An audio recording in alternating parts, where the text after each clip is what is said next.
kamu yang belum subscribe, subscribe dulu dong.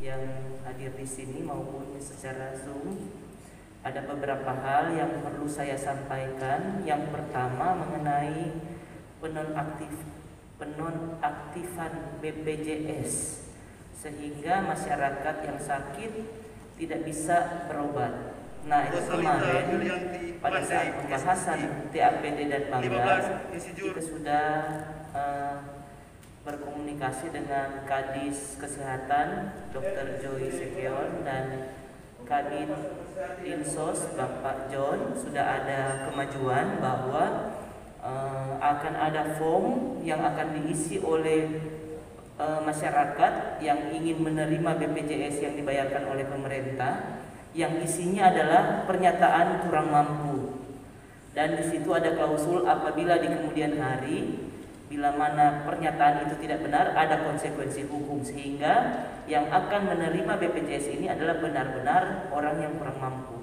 Tetapi banyak masyarakat yang belum mengetahui hal ini. Jadi saya ingin agar di pos-pos pertama masyarakat itu yang akan berobat, misalnya di puskesmas ataupun mungkin di rumah sakit kelas 3, itu tolong diinfokan, sehingga bila mana masyarakat ke sana BPJS-nya sudah tidak aktif, diberitahukan oleh petugas, Ngoni ka dinas sosial do sekarang mau isi form, apabila Ngoni memang betul-betul kurang mampu akan langsung aktif. Dan pada saat yang sama juga Komisi 4 mengadakan rapat dengar pendapat dengan Dinas Kesehatan, Dinas Sosial, dan BPJS dengan hal yang sama. Dan juga Pak Kadis Sosial yang hadir di ruang Komisi 4 itu menyatakan akan memperbanyak formulir yang dimaksud. Jadi supaya pelayanan pemerintah Kota Manado terhadap masyarakat di bidang kesehatan tidak berhenti. Mungkin itu yang pertama. Yang kedua, kita tahu bahwa sekarang ini kita sedang menghadapi PON di Papua. Atlet-atlet Kota Manado itu sudah kita kirim. Nah, sekarang ini saya hanya ingin menanyakan kepada pemerintah Kota Manado lewat Pak Wali, kira-kira kalau ada atlet yang dapat medali emas, dorang mau dapat apa sebagai penghargaan dari pemerintah Kota Manado. Hal ini juga penting untuk mensupport ataupun memacu supaya dorang lebih bergairah ataupun mungkin lebih berprestasi nanti, dan tidak ada main mata dengan pemerintah kabupaten kota lain, karena orang tahu ada juga atlet-atlet Kota Manado. Ini Manado banyak sekali, ini lumbung atlet. Mar pemerintah kabupaten kota lain so jaga bon pada orang bayar mewakili kabupaten kota lain, sehingga peluang untuk kita menjadi juara itu juga berkurang. Dan yang terakhir mengenai PD Pasar, Pak. Kita mendengar banyak sekali laporan yang kurang enak, dan sebagai mantan sekretaris Komisi 2 dulu, saya tahu di zaman Pak Ferry Kencem itu pendapatan dari parkir saja satu hari itu 20 juta lebih. Dari motor saja ada 7.000, Pak, kali 3.000 jadi 21 juta. Mobil ada 3.000 kali 5.000 15 juta. Nah, sekarang ini sedangkan setengahnya enggak, mungkin enggak sampai 10 juta setoran parkir per hari. Apalagi mungkin perlu pergi lihat di portal, Pak. Kadang-kadang dong bilang so habis tukar cis kurang dia fotokopi. Nah, itu banyak sekali kebocoran yang sebenarnya zaman Pak Ferry Kencem dulu, Pak, ada target PAD 2 miliar. Waktu itu, tetapi sebelum terrealisasi diganti ke Pak Stanley Suwu dan hanya menyetorkan 400 juta. Sekarang ini jangankan kita mengharapkan PAD, untuk menghidupi karyawan saja mungkin harus berusaha. Itu karena ya banyak pendapatan tapi juga banyak lubang, Pak. Belum lagi soal sewa lapak, Pak.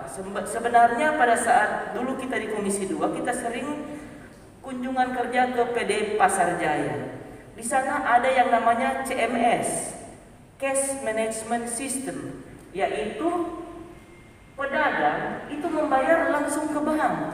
DP sistem so ada Pak, kalau nggak salah dengan BRI, tinggal diadopsi sehingga pedagang itu terdata ada berapa banyak orang. Kemudian kalau menunggak langsung ditempel SP1, SP2, SP3 langsung disegel, dibongkar DP. Bila mana ada orang gembok langsung dibongkar karena so SP3.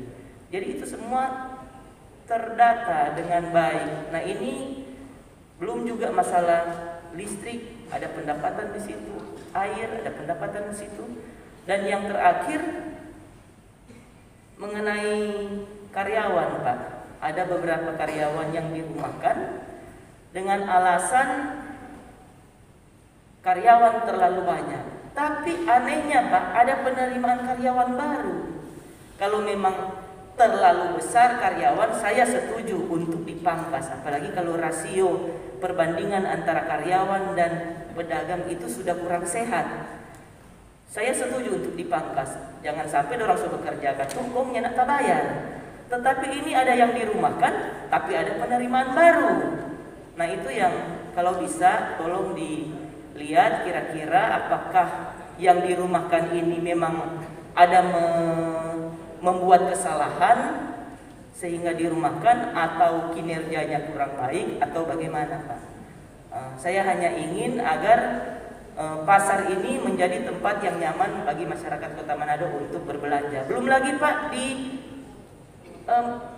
perdagangan itu ada Pak bantuan-bantuan, apalagi kan kita tahu kita ini sinergitas dengan pusat. Kalau dulu mungkin ya orangnya nak kasih bantuan, tapi sekarang ini karena sinergitas itu ada pasar ber-SNI Pak. DP bantuan dari pusat, orang kasih ke sini dan itu pasar disulap menjadi pasar modern yang mungkin di dalam nanti semua ada Starbucks, semua ada Excelso, dan pokoknya semua jadi bagus. Siapa tahu mungkin pemerintah kota bisa minta dana-dana seperti itu untuk menjadi pasar percontohan yang berskala SNI. Mungkin itu dulu dari saya, terima kasih.